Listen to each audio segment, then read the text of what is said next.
ஓம் சாய்ராம். ஷீரடி தெய்வம். அத்தியாயம் 18, 19. 2 அத்தியாயங்களையும் 2 பகுதியாக படிக்கலாம். இன்னைக்கு முதல் பகுதி. பாபாவின் அமுத மொழிகள் பரிமாறுதலுக்குரியவை. சென்ற அத்தியாயத்தில் பிரம்மஞானம் பெற விரும்பிய செல்வந்தருக்கு பாபாவின் உபதேசங்கள் பற்றி அறிந்தோம். இந்த 2 அத்தியாயங்களிலும் ஹேமந்த் பந்த் பாபாவால் ஆசீர்வதிக்கப்பட்டதையும் அவரிடம் நல்ல எண்ணங்களை விதைத்து ஊக்குவித்து அவைகளை பலனளிக்க செய்தமை பற்றியும் விவரிக்கின்றார். மேலும் ஆன்மீக முன்னேற்றம், அவதூறு பேசுதல், உழைப்பின் ஊதியம் இவை பற்றிய பாபாவின் போதனைகளையும் விளக்குகிறார். பாபா தமது அடியார் ஒவ்வொருவரின் தகுதிகளையும் நன்கு கவனிக்கின்றார். அவர்களை எவ்வித குழப்பமும் இல்லாமல் தெளிவடைய செய்து அவரவர்களுக்கு பொருத்தமான செயல்களுக்கு உரிய கட்டளைகளை அளிக்கின்றார். பின்னர் ஆத்மானுபூதியை அடைதலுக்கான குறிக்கோளுக்கு இட்டுச் செல்கின்றார் என்பதை நாம் உணர்கிறோம். ஆனால் பாபா எவைகளை உபதேசிக்கிறாரோ அல்லது கட்டளை இடுகிறாரோ அவற்றை பலரறிய வெளியிடக்கூடாது எனவும், அவ்வாறு அவை வெளிப்படுத்தப்பட்டால் அவை பயனற்றதாகிவிடும் எனவும் சிலர் நினைக்கிறார்கள். ஆனால் இக்கருத்து ஏற்புடையதன்று. நம் சத்குருவான சாயிபாபா ஒரு மழை மேகத்திற்கு நிகரானவர். நமது ஒப்பற்ற அமுதத்திற்கு நிகரான மொழிகளை எல்லாம் எவ்வித பாகுபாடும் கருதாது மழை தரும் மேகத்தினைப் போல எண்ணுதற்கரிய ஆனந்த மழையாக பொழிகிறார். இம்மொழிகள் அனைத்தையும் நம் உள்ளம் நிறைவடையும் வரை நாம் மகிழ்ந்து அனுபவிக்க வேண்டும். தாம் அறிந்திருந்த அனுபவித்த அம்மொழிகளை எவ்வித சுயநலமும் இன்றி அவற்றை மற்றவர்களுக்கும் பரிமாற வேண்டும். நமது விழிப்பு நிலையில் நாம் பெறும் அனுபவமானாலும் சரி, அல்லது நமது கனவு நிலையில் பாபாவின் காட்சி தரிசனமானாலும் சரி, அவற்றை நாம் அனைவருக்கும் பகிர்தல் வேண்டும். எடுத்துக்காட்டாக கூற வேண்டுமானால், கௌசிகர்ஷி என்னும் முனிவர் தான் கனவில் கண்ட காட்சியை தான் புகழ்பெற்ற ராமரக்ஷி ஸ்தோத்திரமாக பதிப்பித்தார். அறிவு கண்களின் திறவுகோல். தனது குழந்தைகள் உடல் நலம் பெறுதலை தன் கவனத்தில் கொண்ட தாயானவள் கசப்பான மருந்தினை குழந்தையின் ஆரோக்கியத்தை கருத்தில் கொண்டு அதை புகட்டுவாள். சாயிபாபாவும் பாசமுள்ள ஓர் தாயினைப் போலவே தனது அடியார்களுக்கு ஆன செயல்முறை கட்டளைகளை வெளிப்படுத்தினார். அவரது கட்டளைகள் அனைத்தும் இரகசியமானவை அல்ல, அவை முற்றிலும் வெளிப்படையானவை. அவரது கட்டளைகளை பின்பற்றிய அடியார்கள் தனது குறிக்கோளை எளிதில் அடைந்தார்கள். சாயிபாபா போன்ற சத்குருக்கள் நம் அறிவு கண்களின் திறவுகோல். நம் ஆத்மாவின் தெய்வீக அழகுகளை நமக்கு புலப்படுத்துகிறார்கள். அவர் கூறிய வழிமுறைகளை நாம் கடைபிடிக்கும் போது நமக்கு புலனுணர்வு தொடர்பான ஆசைகள் அற்று போகின்றன. விவேகம் என்னும் பகுத்துணர்வும் மன உறுதியும் இரட்டை கனிகளாய் நமக்கு கிட்டுகின்றன. நாம் முனிவர்களோடு தொடர்பு கொண்டு அவர்களுக்கு சேவை செய்யும் போது, அவர்களின் அன்பை பெறும்போதும் நாம் அடைய வேண்டிய குறிக்கோளை படிப்படியாக எட்டுகிறோம். அவாக்களை பூர்த்தி செய்ய நம் ஆண்டவனே நம் உதவிக்கு வருகிறார். நமது அல்லல்களையும் கஷ்டங்களையும் நீக்கி மகிழ்வெய்தல் செய்கிறார். நாம் இறைவனாக எண்ணும் நம் சத்குருவே இம்முன்னேற்றத்திற்கு உறுதுணையாக நிற்கிறார். எனவே நாம் அனுதினமும் நம் சத்குருவையே எண்ணி இருப்போம். அவர் தம் கதைகளை செவி மடுப்போம். அவரது பாதார விந்தங்களை அடிபணிவோம். அவருக்கு எந்நாளும் சேவை செய்வதையே பரமானந்தமாக கொள்வோம். மகாதேவுக்கு காட்சியளித்த பாபா. பம்பாயின் கவர்னராக இருந்த பேடார் அபுவுக்கு பின்னர் கிராஃபோர்ட் என்பவரின் ஆட்சியின் போது ஓரளவு செல்வாக்குடையவராக இருந்தார். சாதே என்னும் பெருந்தகை ஆவார். அவர் தன் வணிகத்தில் கடுமையான நஷ்டம் அடைந்ததால் பல சூழ்நிலை தொல்லைகளால் கவலையடைந்தார். அவர் மனமுடைந்து போனார். வாழ்வதில் வெறுப்புற்றார். அவர் தன் வீட்டை விட்டு வெளியேறி நெடுந்தொலைவு போய்விட முடிவெடுத்தார். பொதுவாக மனிதன் கடவுளை நினைப்பதில்லை. ஆனால் இடர்பாடுகளும் பேராபத்துகளும் சூழும் போதுதான் ஆண்டவனின் நினைவு அவனுக்கு ஏற்பட்டு கடவுளிடம் தன் துயரத்திற்கு நிவாரணம் வேண்டி அழுகிறான். ஒருவனுடைய தீய கர்மாக்கள் முடிவுறும் நிலையில்தான் கடவுள் முனிவர் ஒருவரையோ மகான் ஒருவரையோ அவனிடம் தொடர்பு கொள்ள அனுப்புகிறார். சாதேவுக்கும் அத்தகைய அனுபவமே ஏற்பட்டது. தனது தேவைகளை நிறைவேற்றி தரவும் மன நிம்மதிக்காகவும் சாய்பாபாவின் தரிசனத்தை பெற ஏராளமான மக்கள் ஷீரடிக்கு செல்கின்றனர். அதைப்போல சாதேவையும் அவரின் பிரச்சனை தீர ஷீரடிக்கு போகும்படி அவரது நண்பர்கள் அறிவுறுத்தினார்கள்.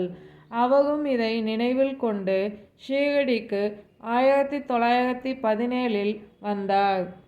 பாபாவின் கரத்தில் குரு சரித்திரம். ஓர் பரபிரம்மமாகவும் தானே ஒளிரும் ஒப்பற்ற ஜோதியாகவும் ஒளிரும் மாசற்ற தூய வடிவமான சாயிபாபாவின் தரிசனத்தை காணுற்றார். மனம் பதைபதைப்பு நீங்கி சாதேவின் மனதில் பாபாவின் தரிசனம் அமைதியை அளித்தது.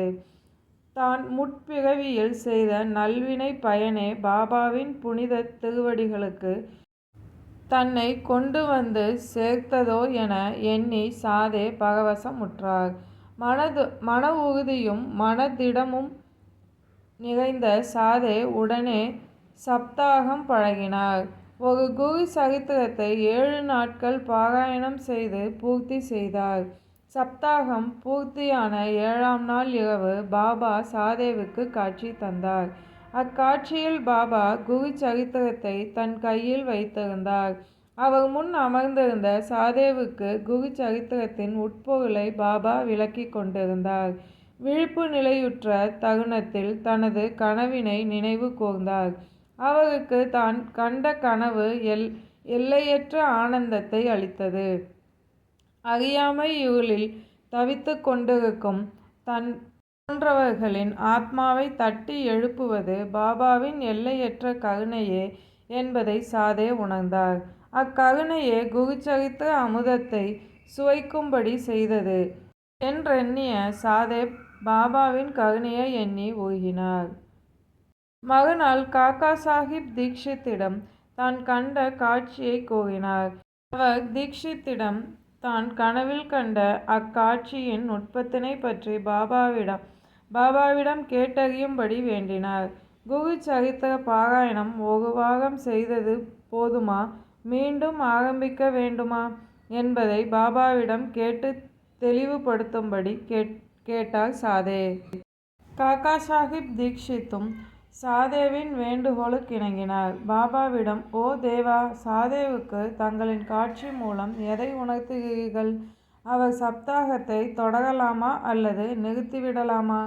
எளிய அடியவரான அவரின் அவாவை தாங்கள் நிறைவேற்றி தர வேண்டும் பாபா. தங்களின் காட்சியை விளக்கி அவரை ஆசீர்வதிக்க வேண்டும் பாபா என்றார். பாபாவோ, அவர் மற்றொரு சப்தாகம் பாராயணம் செய்ய வேண்டும். அதனை கவனமுடன் பாராயணம் செய்வாராகில் அவர் தூய்மை நிலை அடைவதுடன் அப்பாராயணம் செய்வதின் மூலம் பல நன்மைகளையும் அடைவார். பரமாத்மாவும் மகிழ்ச்சி அடைந்து அவரை இச்சம்சார பந்தங்களில் இருந்து விடுவிப்பார் என்றார். ஹேமந்த் பந்தின் ஏக்கமும் பாபாவின் கட்டளையும். சாதேவுக்கும் பாபாவுக்கும் இடையே நடந்த சம்பவங்களையும் பாபாவின் கட்டளைகளையும் அப்போது கவனித்து கொண்டிருந்தார். அப்போது அவர் பாபாவின் கால்களை பிடித்துவிட்டு கொண்டிருந்தார். அப்போது அவர் மனம் ஏதேதோ சிந்தித்து கொண்டிருந்தது. சாதே ஒரு வாரமே குரு சரித்திரம் பாராயணம் செய்து பாபாவின் நட்பரிசை பெற்று கொண்டார். நான் 40 ஆண்டுகளாக பாபாவை பற்றி கொண்டு இருக்கிறேன்.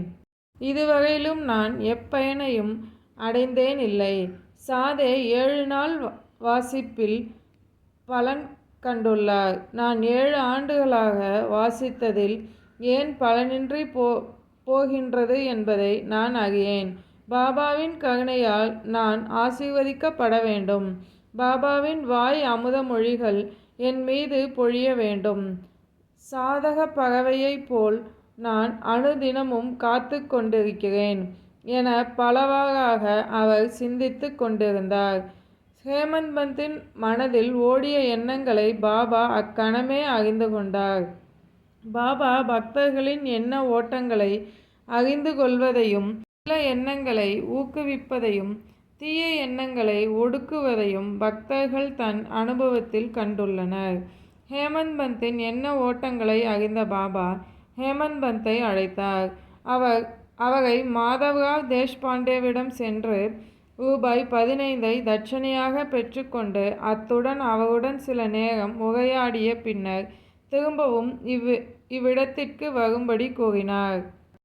மனதில் ஹேமந்த் பந்தின் மீது கருணை உதயமாயிற்று. எனவே ஹேமந்த் பந்திடம் பாபா இவ்வாறு கட்டளையிட்டார். பாபாவின் கட்டளையை யார்தான் மீற முடியும்? ஷாமாவை சந்தித்தார் ஹேமந்த் பந்த். மசூதியிலிருந்து ஹேமந்த் பந்த் பாபாவின் கட்டளையை ஏற்று ஷாமாவின் வீட்டிற்கு வந்தார். அப்போது குளித்து முடித்து வெளிவந்த ஷியாமா வேஷ்டி உடுத்தி கொண்டிருந்தார்.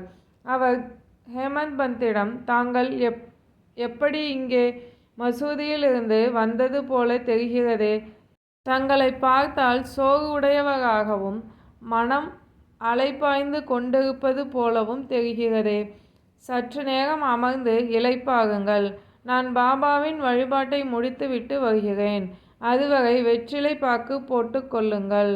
நான் வந்ததும் மகிழ்வுடன் உரையாடுவோம் என்றார். ஹேமந்த் பந்த் முன் திண்ணையில் அமர்ந்திருந்தார்.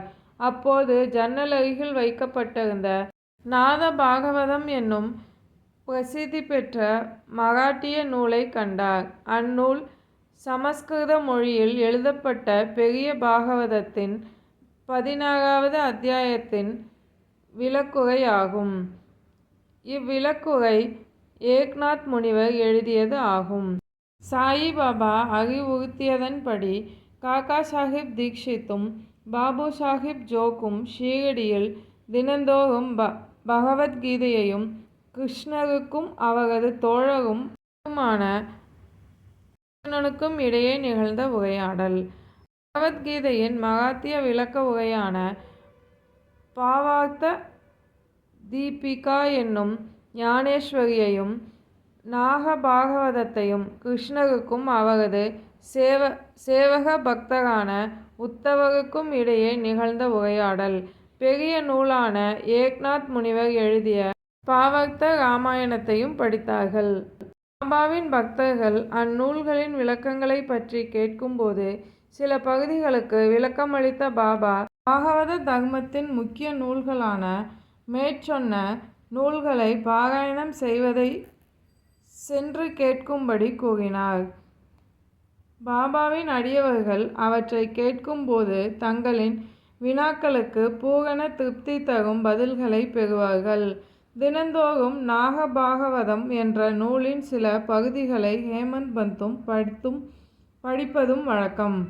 அன்று சில அடியவர்களுடன் மசூதிக்கு சென்ற ஹேமந்த் பந்த் அன்றைய தினம் படிக்க வேண்டிய பகுதியை பூர்த்தி செய்யாமல் புறப்பட்டு விட்டார். ஷாமா தற்செயலாக வீட்டின் ஜன்னல் அருகே வைக்கப்பட்டிருந்த அந்த புத்தகத்தினை எடுத்து புரட்டிய போது ஹேமந்த் பந்த் வியந்து போனார். ஏனெனில் அவர் பூர்த்தி செய்யாமல் விடுபட்ட அப்பகுதியினை அப்புத்தகத்தில் கண்டார்.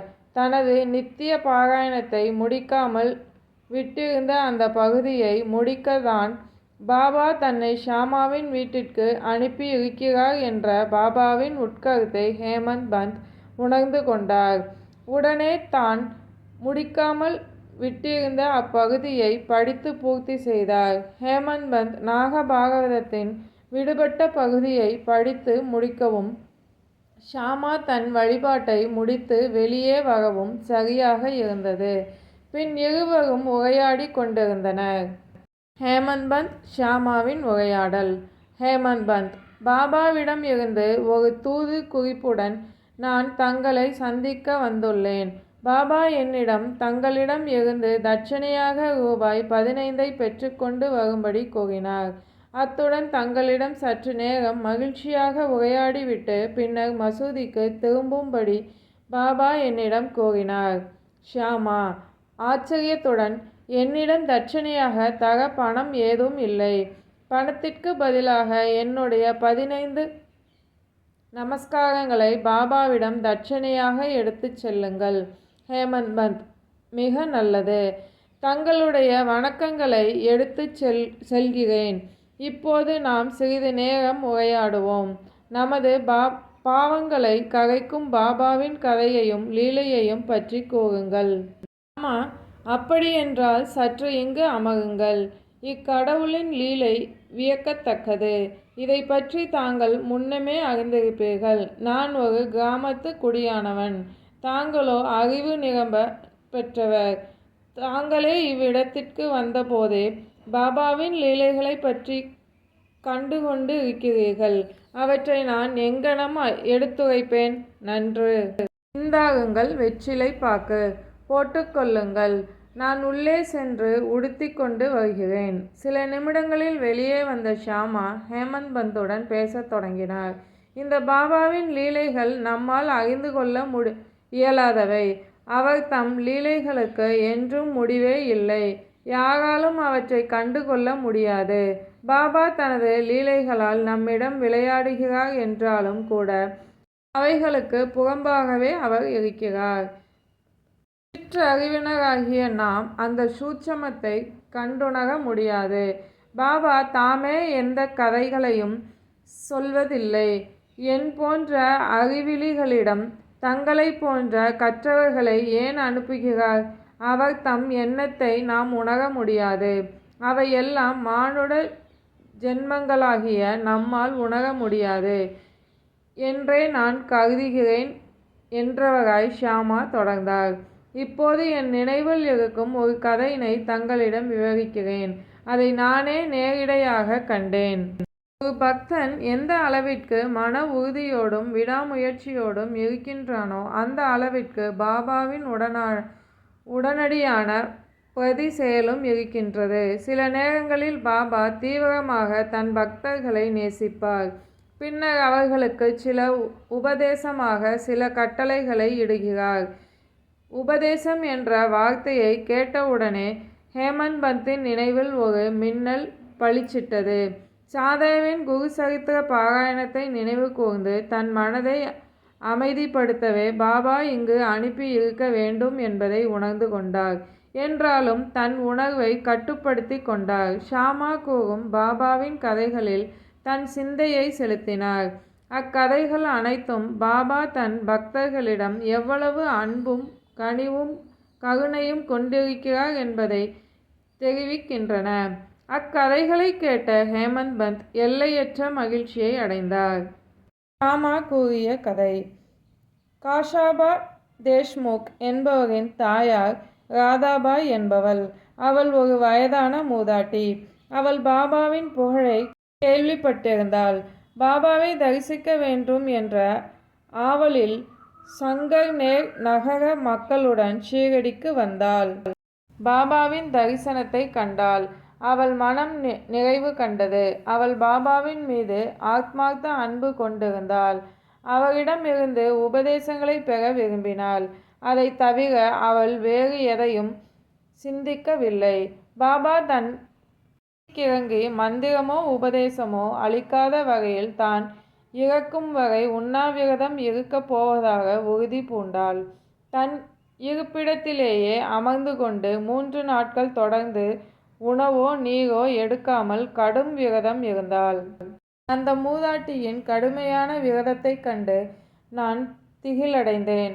அவளுக்கு பகிர்ந்து பாபாவிடம் அவளின் கடுமையான விரதத்தை பற்றி கூறலானேன். தேவா, தாங்கள் ஏராளமான பக்தர்களை தங்கள் வசம் ஈர்த்து இழுக்கிறீர்கள். தங்களுக்கு அம்மூதாட்டியை பற்றி தெரியும். அவள் மிகவும் மன உறுதி கொண்டவளாய் தங்களையே முழுவதும் நம்பியிருக்கிறாள். தாங்கள் உபதேசம் தரும் வரை சாகும் வரை உண்ணாவிரதம் இருக்கப் போவதாக கூறுகிறாள். ஆனால் ஏதாவது விபரீதம் ஆகிவிட்டால் தங்களை தான் பழி கூறுவார்கள். பாபா அவளை கண்டு கொள்ளாததால் தான் அம்மூதாட்டி இறந்து விட்டதாக மக்கள் தங்களை பழி கூறுவார்கள். எனவே அம்மூதாட்டியின் மீது கருணை காட்டுங்கள், அவருக்கு நல்லுபதேசங்கள் நல்கி ஆசி கூறுங்கள் என்றார். அம்மூதாட்டியின் உறுதியான பக்தியைக் கண்டு பாபா அவளை அழைத்து வரும்படி கூறினார். அவளிடம், ஓ அம்மா, ஏன் தேவையற்ற சித்திரவதைக்கு தங்களை ஆளாக்கிக் கொள்கிறீர்கள்?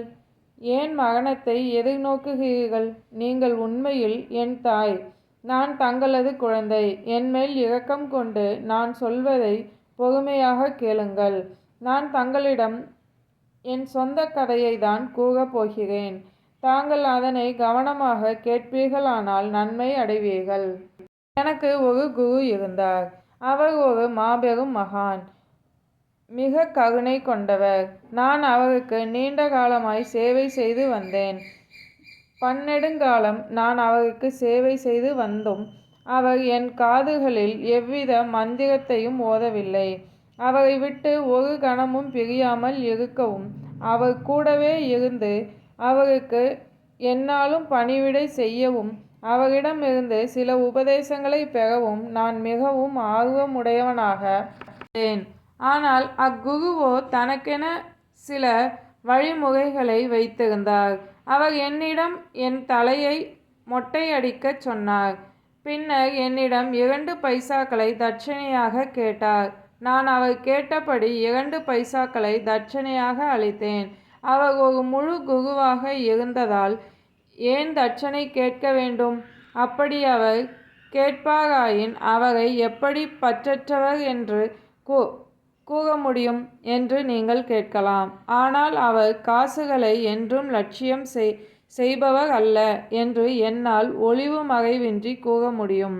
அவருக்கு அக்காசுகள் மூலம் ஆக வேண்டியது எதுவும் இல்லை. அவரின் 2 பைசாக்கள் என்பது நிஷ்டாவும் சபூரியும் ஆகும்.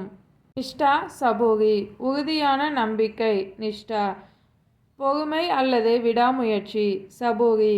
இந்த 2 பைசாக்களை தான் நான் அவருக்கு அளித்தேன். அவர் பெரிதும் மனமகிழ்ந்தார். நான் என் குருவிடம் அடைக்கலமாக 12 ஆண்டுகள் இருந்தேன். அவர் என்னை அன்போடு வளர்த்தார். உணவுக்கும் உடைக்கும் என்றும் பஞ்சம் மிகுந்ததில்லை. அவர் அன்பின் அவதாரமாக இருந்தார். அவர் அன்பின் திறத்தை என்னால் விவரிக்க இயலவில்லை. அவர் என்னை மிக மிக ஆழமாக நேசித்தார். அவரை போன்ற குரு எனக்கு கிடைத்தது அபூர்வமானது. அவரை நான் நோக்கும்போது ஆழ்ந்த தியானத்தில் இருப்பதாக தோன்றினார்.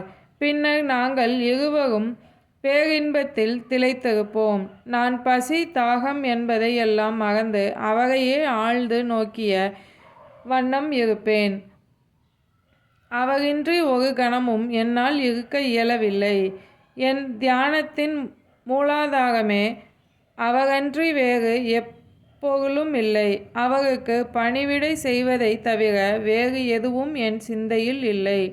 அவருக்கு சேவை செய்வதை மட்டுமே என் லட்சியமாக கொண்டிருந்தேன். அவரே என் ஒரே அடைக்கலம். என் மனம் எப்போதும் அவர் மீதே லயத்திருக்கிறது. சாய்ராம். இதோட முதல் பகுதியை முடிச்சுக்கலாம். அத்தியாயத்தில் மீதமுள்ள பகுதியை அடுத்த பதிவில் படிக்கலாம். சாயின் வார்த்தைகள் மீது நம்பிக்கை வைப்போம்.